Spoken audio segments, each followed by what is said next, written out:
Welcome to This Week in East Brunswick, the town's own news and information program. Tonight, we'll see segments from last Thursday's Commuter Forum, hosted by Council President Dave Zarnowski, and also an update on last Monday's Council Action Meeting.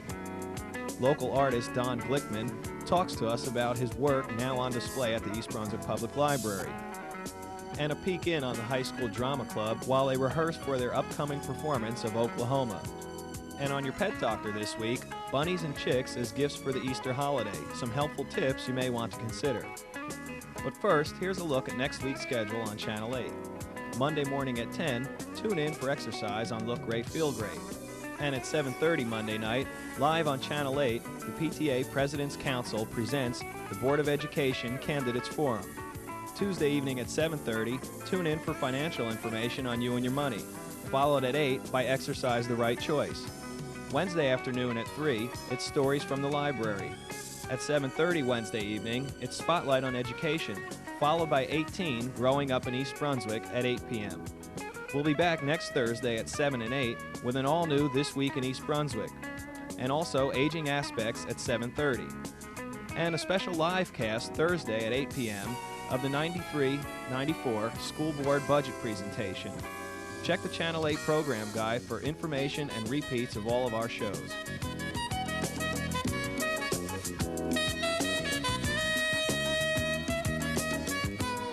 At Monday night's Township Council Action Meeting, Mayor Ira Skowski proclaimed April Alcohol and Drug Awareness Month in East Brunswick. Whereas the National Council on Alcoholism and Drug Dependence, NCADD, of Middlesex County Incorporated, in conjunction with a national effort, has designated April 1993 as Alcohol and Drug Awareness Month in Middlesex County, and has invited community organizations, schools, businesses, and municipalities to participate. And whereas alcoholism and drug dependence are two of the most serious public health problems in the United States and Middlesex County, and whereas alcohol is the most widely used and abused drug in America, accounting for approximately 105,000 deaths annually, and whereas the national student leaders have identified alcohol as their school's most serious problem, and whereas 84% of New Jersey high school students have used alcohol and 41% have used illegal drugs, and whereas every 3 hours a young American dies of an alcohol-related car crash, and whereas any drinking or drug use by those under 21 years of age, drivers, women planning for motherhood, or people who have already experienced problems due to their drinking or drug use is a high-risk behavior. And whereas various organizations and agencies in Middlesex County, which provide prevention, education, and treatment services in connection with the problems of alcoholism and drug dependence, will undertake special public education activities in April 1993. And whereas the enforcement of a legal drinking age is an adult responsibility, now therefore be proclaimed that I, Ira Oskowski, Mayor of the Township of East Brunswick, do hereby proclaim the month of April 1993 as Alcohol and Drug Awareness Month in East Brunswick. As the Mayor, I also call upon our citizens, parents, governmental agencies, public and private institutions, businesses, hospitals, and schools in East Brunswick to help raise awareness about the critical public health issue and join me in drawing the line to prevent underage drinking.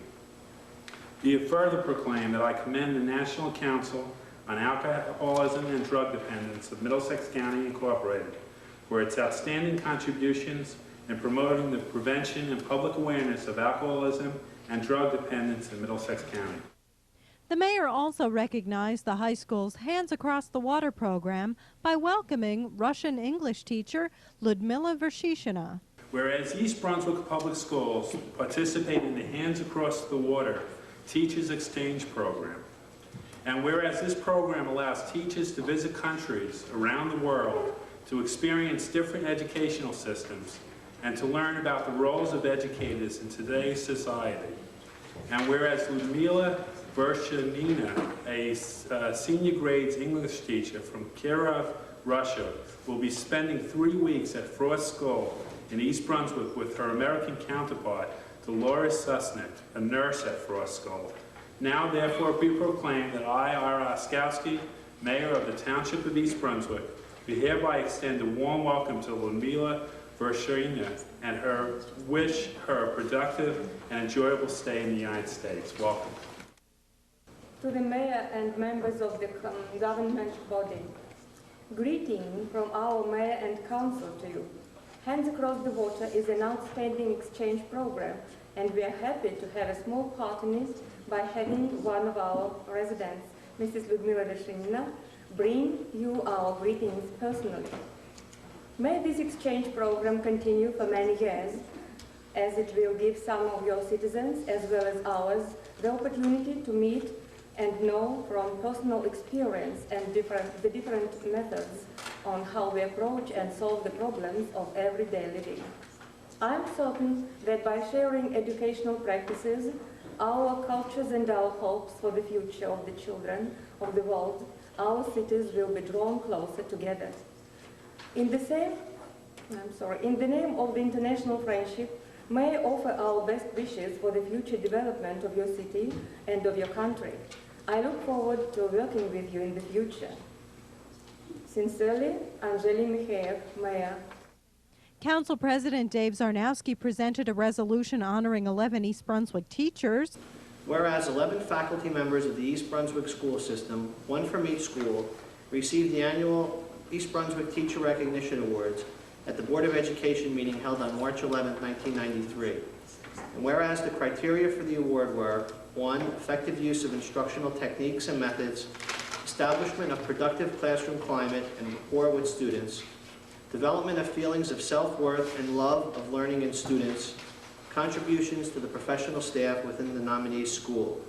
And whereas the winners were as follows: Bound Monroe School, Kathleen McGarren, 2nd grade; Central School, Elizabeth Swerk, Media Specialist; Chittick School, Roberta Weisberg, 1st grade; Frost School, Beth Warren, 2nd grade; Irwin School, Jane Look, 1st grade; Lawrenceburg School, Barbara Kretzel, Special Education; Memorial School, Deborah Krause, Media Specialist; Warnsdorfer School, Roseanne Shine, Music; Hammershaw Middle School, Diane Zambicki, Social Studies; Churchill High School, Constance Orban for Science; and East Brunswick High School, Manfred Field, English. Now therefore be it resolved by the Township Council, upon the recommendation of the Mayor, that it hereby extends congratulations to the award winners who once again have demonstrated that East Brunswick is a great place to live and educate our children. Also recognized was the East Brunswick Brain Injured Children's Association in honor of their upcoming breakfast. Whereas the East Brunswick Local 9 of the State New Jersey Law Enforcement Officers Association and the East Brunswick Local PBA 145 will sponsor the 10th annual buffet breakfast on Sunday, March 28th at the East Brunswick Ramada Renaissance Hotel. And whereas the East Brunswick Brain Injured Children Association will receive the proceeds from this outstanding breakfast, and whereas the East Brunswick Brain Injured Children Association promotes recreational, educational, and social opportunities for the handicapped youth and young adults of our community.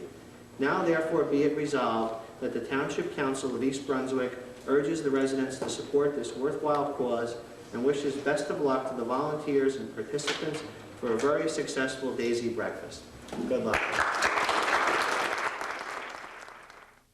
In other council news, the consent agenda was passed unanimously and included a resolution to authorize the awarding of a bid for the demolition and disposal of the Hostways Motel, the Queen's Diner, and the TP Center located on Route 18 at Edgeboro Road.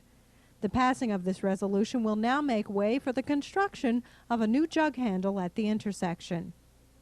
Also on the consent agenda was a resolution changing some East Brunswick residents' Milltown addresses to East Brunswick addresses.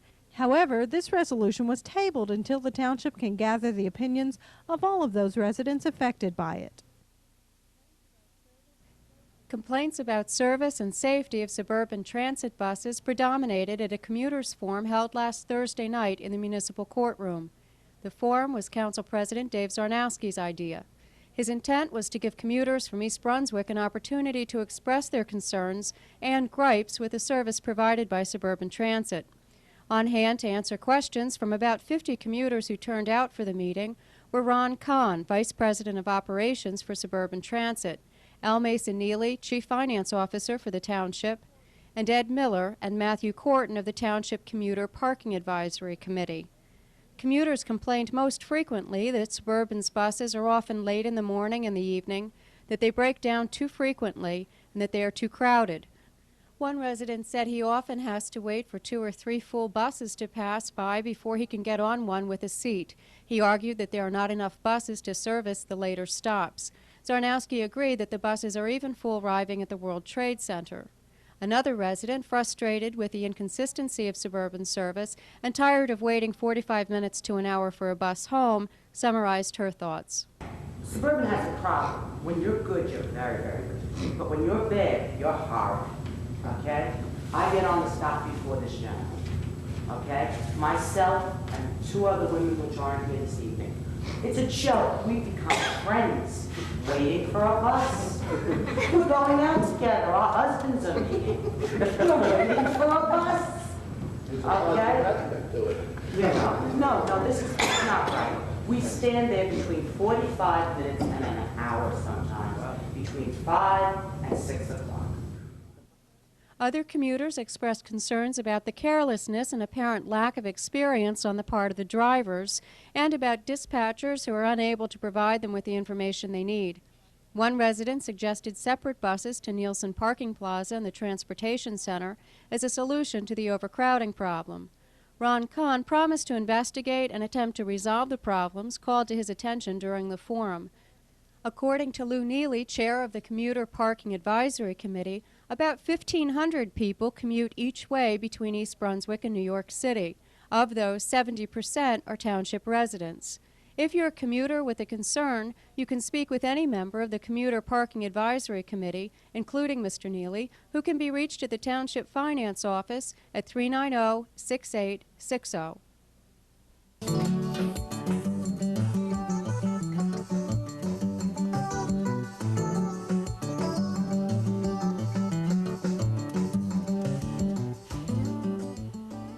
Hi, welcome back once again to Your Pet Doctor. I'm Dolly Vasta, and my co-host is... I'm Dr. Brian Johnson from the Cranberry Veterinary Hospital in East Brunswick. Yes, and the name of our program today is Good Bunny, Bad Chick. And I'm going to let you explain why. Okay. Easter's coming up, and with every Easter, everybody thinks about getting bunnies and chickens, baby chicks, which are actually a lot of fun. Oh, they are. They're adorable. I've had both of them, but there's a couple of problems associated. Okay, what are the problems? Problems is, when you get, let's talk about bunny rabbits. Okay. Bunny rabbits are wonderful. They make nice pets. For Easter, it's always nice to have a little bitty bunny sticking his nose out. And I'm all for it as long as you realize that you have a 3 to 8 year commitment here. This is not something that's going to last for 3 or 4 days and go away, or a week. I think the rabbits are nice. A lot of people have rabbits as pets. They're not expensive. They require no vaccinations, so that they're relatively inexpensive. However, there is an average of 6 to 7 year lifespan, and it's not something that you want to get if it's only going to be a passing fancy. Right, there are cages to clean and things like this to do. Responsibility, sure, Yes. and a certain amount of cost and feed. So the responsibility, and don't think the child is going to do it. Inevitably, when any new pet enters a household, Ma gets stuck with 95% of the work. That's a given, so regardless of who it is. Now, the other thing we have is chickens, and I've had chickens when I was a child, and I think they make wonderful pets. I had run around my hospital backyard for many years. But first of all, the law requires, I believe, that you get a minimum of 6 at a time. Why? Because by themselves, they don't live well. If you put them in a group, they have individual warmth, and their Okay. chances of survival are better. Makes sense. And the big problem, cute little chicks grow up to be big chickens. Very noisy chickens. Yes, and normally what happens is people don't want them, they don't feed them right, and the success rate of having them live is very poor. So I personally don't think that they make a good pet in that they are not housebroken, they're going to live outside, neighbors are going to yell at you, and the chances of them living successfully are not good. If you like the idea of birds, there are plenty of tropical birds that you can get. We've talked about those all before. But chickens by themselves are probably not a good choice. Okay. So actually, what we're going to tell you all then is, if you want a bunny, you got to be prepared to take care of it. And as far as the chicks go, keep the yellow ones with the marshmallow insides. And with that thought, I'll say goodbye, and we'll see you all next week. And have a good day. The High School Drama Club has been busy rehearsing for their upcoming production of Oklahoma on March 25th and 26th. The large cast and crew is made up of over 80 students from the high school, and co-advisor Dan Moran pointed out that coincidentally the high school's production falls on the 50th anniversary of the show and the 100th anniversary of the state. 90 cents, we're getting rich. Another desk to the schoolhouse. Do I hear more? You hear $50. $50? Nobody ever been $50 for lunch before. Nobody ever even been 10. He ain't got the money. Oh, yes, I have. And if you're a man of honor, you'll let Ada Annie belong to me, like you said she would. Yeah. But where's the money? Right here in my hand. It ain't yours. You just bid it. Just give it to the school. Tickets for the performance of Oklahoma can be purchased at the high school auditorium on the nights of the show, which again are March 25th and 26th. Adults are $5, students are $3, and senior citizens are free. Doors will open at 7 p.m. Wait a minute. On the walls of the library throughout March is a collection of watercolors by Don Glickman. A resident of East Brunswick for 30 years, Don is a retired graphic designer. He told us a little about his background. Well, my background is born in New York and went to a specialized high school for art. It was called the High School of Music and Art. And after going through that school, I realized that there wasn't enough commercial art training, so then I chose to leave that and go to a commercial art high school to finish up for the last year, and then went into the commercial art business. What sort of work did you do? In commercial art, it was, at first I was art director for International News Service, which was the forerunner of United Press International. When the INS merged with United Press, I then retained UPI as a freelance account and built my business on that, and went on to keep them as a client for about 20 years. In the course of my relationship with UPI, there was one piece that I did for them, which was submitted for a Pulitzer Prize by an editor at the Daily News. Obviously, I didn't win. Had I won, my life would have really changed. Went on to deal with many clients, national clients, Boulevard, Borden's, Seagram's, HBO, United Press, and many more like them. And was in my own business for close to 30 years. Is it true that you didn't work with watercolors until a few years ago? That's right. I had just started with watercolor after seeing a book at Pearl Art Supply, and luckily you even had it here on your shelves. Studied the book and was so impressed by it, I decided to try watercolor towards the end of 1990. Did you take private classes with Mr. Heyer? No. I took the classes with Bob Heyer at the East Brunswick Adult School, just through the normal Wednesday night classes. At that time, it happened to work out to be Tuesday night. He was very instructive, and he piqued my interests, and it was a great relationship. And we now go out painting together on a personal basis, and we remain friends. You described earlier a trip to New Hope in search of a subject. Can you tell me about that a little bit? Well, at the earlier part of my painting attempts, one of the most difficult things for me was to find adequate subject matter to paint. And I felt that if I would take a day trip, being retired, I had all kinds of time. My wife is working part-time, so I have a fair amount of spare time. I would take a trip down to New Hope or to any picturesque area with my camera. It's a completely automatic camera. And just take photos of buildings and any other subject that might interest me for reference material for later on when I choose to do a painting of something like that. And I am building up a file of possible paintings. It's a lot of fun and very interesting. Now, specifically, what are you looking for when you go looking for a subject? What are the criteria? I really can't answer that.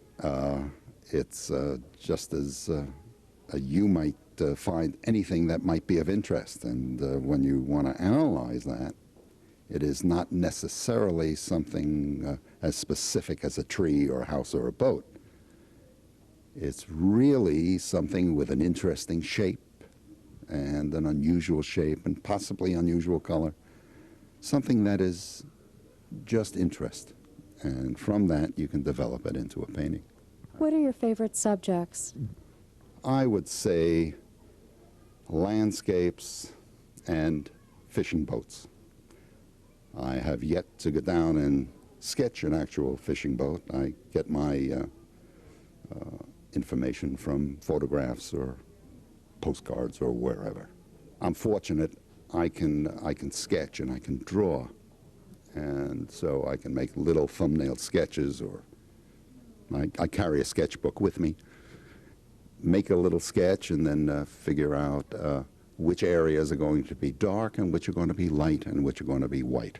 Simple as that, 3 shades of contrast. And from that, we develop a composition and the values that the painting will take later on.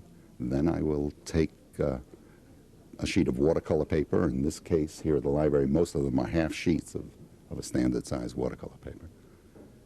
Sketch it in pencil and then proceed to paint it with darks and lights and however. It's the value of the colors that really do more than the actual color themselves. I've heard that watercolors are particularly difficult to work with. Is that what you found? Well, I didn't find it difficult, but I will say that of all the other painting techniques, I believe that watercolor would be less easily repaired, therefore it might be more difficult. You cannot go over it too much because your colors become muddy. Since they are transparent, what you've done usually stays there. I guess there are ways to correct it, and but I think you can mostly tell what has been corrected and what has not. What are some of your favorite works? Regarding my own paintings? Yes. Well, I have a couple of them that I keep in the house, which are smaller than most shown here, but for one reason or another, they just seem to be a favorite of mine and my wife's. Many of these are a lot of fun to paint, and at the time I'm painting, they're all my favorite. It's just a lot of fun doing watercolors, and I hope to keep doing it.